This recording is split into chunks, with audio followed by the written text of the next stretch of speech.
Capítulo 9. A casa mais estranha que alguém já morou. Aquele era o lugar mais encantador e misterioso que alguém poderia imaginar. Os muros altos que o cercavam eram recobertos por galhos desfolhados de roseiras, grossos e emaranhados. Mary Lennox sabia que eram roseiras pois vira muitas delas na Índia. Todo o terreno estava coberto por uma grama de um marrom invernal e dela cresciam moitas de arbustos secos que certamente seriam roseiras se estivessem vivas. Havia um grande número de roseiras comuns com galhos tão longos que se pareciam com pequenas árvores. Havia outras árvores no jardim, e uma das coisas que faziam o lugar parecer mais estranho e adorável era que as roseiras haviam se espalhado por tudo, suas longas gavinhas criavam cortinas finas e ondulantes. Aqui e ali elas se enroscavam umas às outras deixando longas hastes penduradas, que se ligavam em lindas pontes de si mesmas ao alcance das mãos.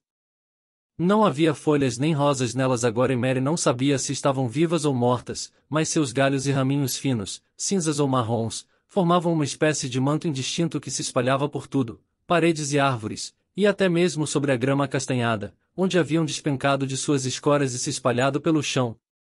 Era esse confuso emaranhado de árvores e mais árvores que fazia tudo parecer muito misterioso. Mary pensou que devia ser diferente de outros jardins que não haviam sido abandonados por tanto tempo, e de fato era diferente de qualquer outro lugar que ela já vira em toda a sua vida. Como aqui é quieto! Ela sussurrou. Muito quieto. Então se calou por um momento e ouviu o silêncio. O pisco, que voou para o topo da árvore, estava imóvel como todo o resto. Ele nem mesmo bateu as asas, acomodou-se para observar Mary. Não admira que seja quieto, sussurrou novamente. Sou a primeira pessoa que fala aqui dentro em 10 anos. Ela se afastou da porta, pisando tão suavemente como se temesse acordar alguém. Estava feliz por ter grama sob seus pés para abafar seus passos. Caminhou sob um dos encantadores arcos cinzentos entre as árvores e olhou para os ramos e gavinhas que o formavam. Será que estão todos mortos? É um jardim morto? Gostaria que não fosse. Se ela fosse bem Vetterstaff, saberia se a madeira ainda vivia só de olhar para ela, mas Mary encontrava ramos e mais ramos cinzentos ou marrons e nenhum apresentava qualquer sinal de vida, sequer uma pequenina folha. Mas agora que estava dentro do jardim maravilhoso e poderia entrar pela porta sob a era quando quisesse, sentia-se como se tivesse encontrado um mundo só seu. O sol brilhava dentro dos 4 muros e o alto arco do céu azul sobre aquele pedaço específico de Misselthwaite parecia ainda mais claro e suave do que sobre a charneca. O pisco desceu do topo de sua árvore e pulava e voava atrás dela, de um arbusto para outro. Ele gorjeava com um ar bem ocupado, como se estivesse mostrando coisas para ela. Tudo era estranho e silencioso e ela parecia estar a centenas de quilômetros de qualquer pessoa, mas de alguma forma não se sentia nem um pouco solitária. Tudo o que a perturbava era o desejo de saber se todas as rosas estavam mortas ou se alguma delas havia sobrevivido para lançar folhas e botões quando o tempo esquentasse. Ela não queria que fosse um jardim completamente morto. Se fosse um jardim vivo, que maravilhoso seria, pois milhares de rosas nasceriam por todos os lados. A corda de pular estava pendurada em seu braço quando ela entrou, e depois de caminhar um pouco, pensou em pular pelo jardim todo, parando quando quisesse observar algum detalhe. Parecia ver trilhas na grama aqui e ali, e em um ou dois cantos havia nichos de sempre-vivas com bancos de pedra ou altas urnas de flores cobertas de musgo. Quando chegou perto da segunda dessas alcovas, parou de pular. Antigamente havia ali um canteiro de flores, e ela pensou ter visto algo saindo da terra negra, alguns pontinhos verdes claros e pontiagudos. Ela se lembrou do que Ben Vetterstaff havia dito e se ajoelhou para olhar mais de perto. Sim, são as pequenas coisas que crescem e podem ser açafrões, flocos de neve ou narcisos, sussurrou. Bastante curvada sobre eles, sentiu o cheiro fresco da terra úmida. E gostou muito. Talvez haja alguns outros brotando em outros lugares, disse ela. Vou dar uma olhada no jardim todo. Desta vez não saltou, caminhou. Andou devagar mantendo os olhos no chão. Examinou os antigos canteiros entre o mato e, depois de dar a volta, tentando não perder nada, encontrou muitas outras pontas de um verde suave e se empolgou novamente. Não é um jardim totalmente morto, exclamou baixinho. Mesmo que as roseiras tenham morrido, há outras coisas vivas. Ela não sabia nada sobre jardinagem, mas a grama parecia tão espessa em alguns dos lugares onde os pontos verdes abriam caminho que imaginou que lhes faltava espaço para crescer.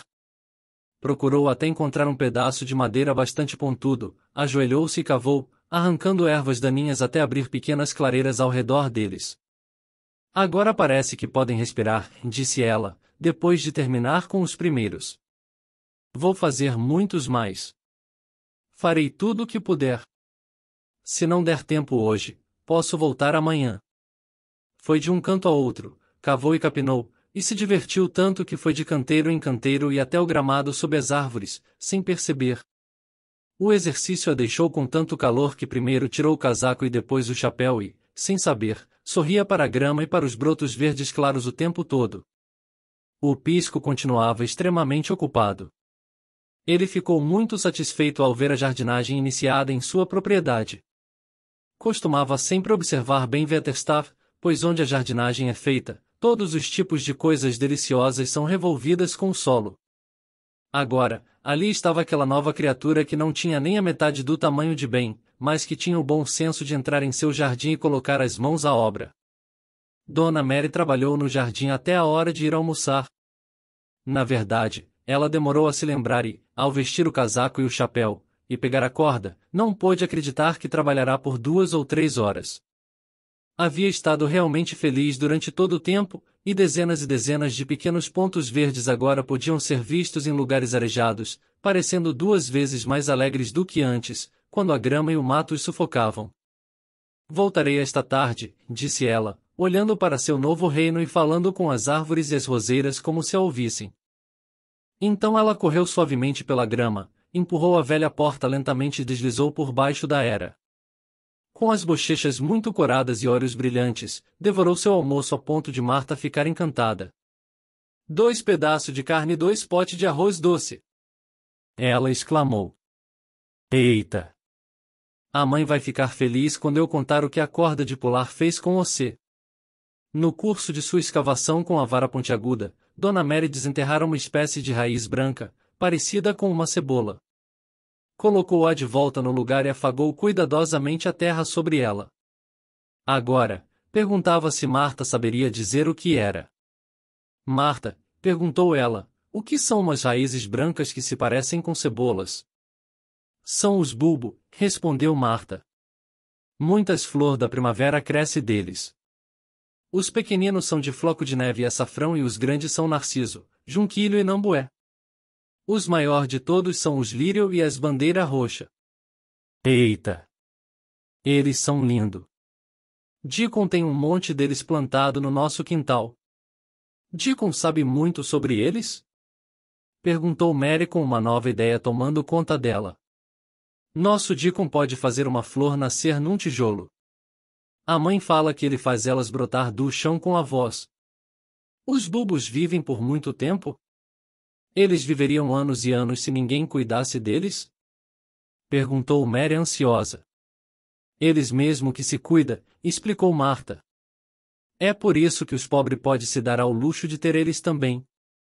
Se você não incomoda eles, a maioria trabalha debaixo da terra a vida toda e se espalham e vão brotando.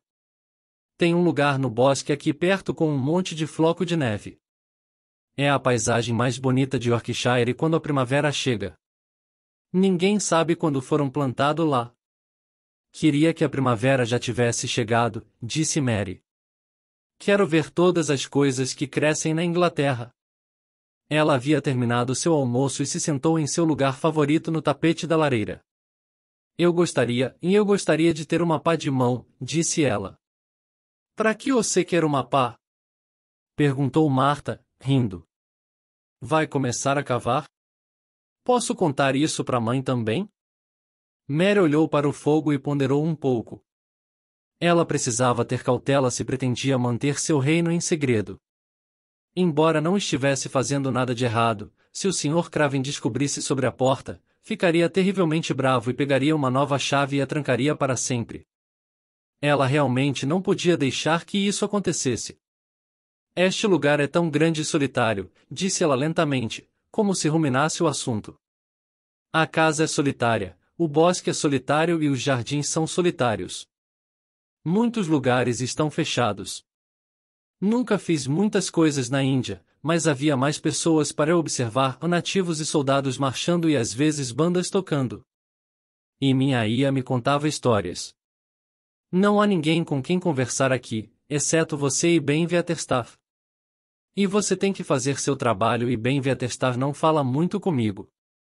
Pensei que se eu tivesse uma pá de cabo curto eu poderia cavar em algum lugar, e poderia fazer um pequeno jardim se ele me desse algumas sementes. O rosto de Marta se iluminou. Olha só! E exclamou. Se essa não foi uma das coisas que a mãe disse. Ela disse, tem tanto espaço naquele lugar, por que eles não dão um pouco de terra para ela, mesmo que ela só plante uma salsinha e um rabanete? Ela ia cavar e carpir e ia ficar feliz. Foram essas as palavras que ela disse. Foram mesmo? Desconfiou Mary. Quantas coisas ela sabe, não é? Eita! Exclamou Marta. É como ela diz, uma mulher com 12 filhos aprende mais do que as letras do alfabeto. Filho é bom igual matemática para fazer a gente descobrir as coisas. Quanto custaria uma pá em uma pequena? Mary perguntou. Bom, Marta pensou um pouco. No vilarejo de Tevite tem uma lojinha onde eu vi uns conjuntinhos de jardim com pá, ancinho e garfo, tudo amarrado, por 2 shilling. E eles era forte o bastante para trabalhar de verdade. Tenho mais do que isso na minha bolsa, disse Mary. A senhora Morrison me deu 5 shillings e a senhora Medlock me deu algum dinheiro do Sr. Craven. Ele lembrou tanto assim de você? Admirou-se Marta. A senhora Medlock disse que eu teria 1 shilling por semana para gastar. Ela me dá um todo sábado. Eu não sabia no que gastar. Minha nossa! Isso que é riqueza, disse Marta. Com isso dá para comprar qualquer coisa no mundo que você quiser. O aluguel da nossa casa é só 1 e 3 pence e pagar isso é igual arrancar os olhos com os dentes. Olha, acabei de pensar numa coisa. E colocou as mãos nos quadris. O quê? Perguntou Mary ansiosamente. Na lojinha de Tevite, eles vendem os pacotes de semente de flor por 1 centavo cada, e o nosso Deacon sabe quais são as mais bonitas e como cuida delas. Ele sempre vai para Tevite só para passear. Cê sabe escrever carta com letra de forma? Disparou. Eu sei escrever, respondeu Mary. Marta balançou a cabeça. Nosso Deacon só lê se for de forma. Se conseguir, a gente escreve uma carta para ele e pede para ir comprar as ferramentas e as sementes tudo junto. Oh! Você é uma boa menina. Mary se emocionou. Você é, de verdade. Não sabia que você era tão boa. Sei que posso escrever a carta se tentar. Vamos pedir à senhora Medlock uma caneta, tinta e algumas folhas de papel. Eu tenho umas, disse Marta. Comprei para escrever uma carta para a mãe. Vou lá buscar. Saiu correndo do quarto e Mary parou perto do fogo, torcendo suas mãozinhas finas com puro prazer. Se eu tiver uma pá, ela sussurrou, posso afufar a terra e carpir as ervas daninhas. Se eu tiver sementes e elas florescerem, o jardim não estará morto. Ele ganhará vida. Mary não saiu de novo naquela tarde, pois quando Marta voltou com sua caneta, tinta e papel, teve de tirar a mesa e levar os pratos e travessas para baixo. Quando a criada entrou na cozinha, a senhora Medlock estava lá e lhe deu outra tarefa, então Mary esperou pelo que lhe pareceu muito tempo antes de ela voltar. Escrever para Deacon foi um trabalho duro. Mary aprenderá muito pouco porque, como suas tutoras não gostavam muito dela, não perdiam muito tempo ensinando. Ela não conseguia soletrar muito bem, mas descobriu que podia escrever se tentasse. Esta foi a carta que Marta ditou a ela. Meu caro Deacon. Envio esta na esperança de encontrá-lo bem, como estou neste momento. A dona Mary tem muito dinheiro. Você poderia ir a Tevite comprar algumas sementes de flores e um conjunto de ferramentas de jardim para que faça um canteiro de flores? Escolha as mais bonitas e fáceis de cultivar porque ela nunca fez isso antes e morou na Índia que é bem diferente. Mando meu amor à mãe e a cada um de vocês. A Dona Mary vai me contar muito mais, para que eu fale a vocês sobre elefantes e camelôs e cavalheiros caçando leões e tigres. Sua querida irmã, Martha Phoebe Sowerby. Vamos colocar o dinheiro no envelope e eu peço pro açougueiro levar ela no carrinho. Ele é um grande amigo do Deacon, propôs Martha. Como vou pegar as coisas quando o Deacon as comprar? Ele mesmo vai trazer para você. Ele vai gostar de andar até aqui. Ah! Exclamou Mary. Então eu o conhecerei. Nunca pensei que veria Deacon. Você quer ver ele? Perguntou Martha de repente, pois Mary parecia muito empolgada. Sim, quero. Nunca conheci um menino amado por raposas e corvos. Quero muito conhecê-lo. Martha estremeceu discretamente, como se algo lhe viesse à mente. Agora que lembrei, ela irrompeu. Lembrei que estava esquecendo daquilo, e pensei que ia contar para você logo de manhã. Eu perguntei para a mãe, e ela disse que vai pedir para a senhora Medlock ela mesma. Você quer dizer, Mary começou. O que eu disse na terça-feira? Perguntar para ela se você podia ir um dia na nossa cabana e comer um pouco do bolo de aveia quente da mãe, com manteiga e um copo de leite. Parecia que todas as coisas interessantes estavam acontecendo naquele mesmo dia. Pensar em atravessar a charneca à luz do dia e com o céu azul? Pensar em entrar na cabana que abrigava 12 crianças? Ela acha que a senhora Medlock me deixaria ir? Perguntou, bastante ansiosa. Ela acha, sim. Ela sabe como a mãe é uma mulher arrumada e como nossa casa é limpa.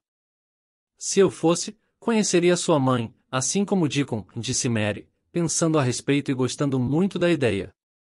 Ela não parece ser como as mães da Índia. Seu trabalho no jardim e a agitação da tarde acabaram fazendo com que ela se sentisse tranquila e contemplativa. Martha ficou com ela até a hora do chá, e ambas se sentaram confortavelmente em silêncio e depois conversaram um pouco. Logo antes de Martha descer para pegar a bandeja de chá, Mary lhe fez uma pergunta. Martha, a copeira voltou a ter dor de dente hoje? Martha se surpreendeu um pouco. Que pergunta é essa? Disse. É que enquanto fiquei esperando você voltar, abri a porta e fui pelo corredor ver se você estava a caminho. Então ouvi aquele choro abafado de novo, como ouvimos na outra noite. Como não está ventando hoje, não poderia ter sido vento. Eita! Inquietou-se Martha. Você não pode ficar andando nos corredores ouvindo coisa. O Sr. Craven pode ficar tão zangado que nem sei o que faria. Eu não estava bisbilhotando, justificou Mary. Estava apenas esperando por você, ou ia ouvir. Foram 3 vezes. Menina! Ouviu só a campainha da Sra. Medlock? Disse Martha, e saiu quase correndo do quarto. É a casa mais estranha em que alguém já morou, disse Mary sonolenta, ao deitar a cabeça no assento almofadado da poltrona. Ar fresco, cavar e pular corda lhe deram um cansaço tão agradável que logo adormeceu.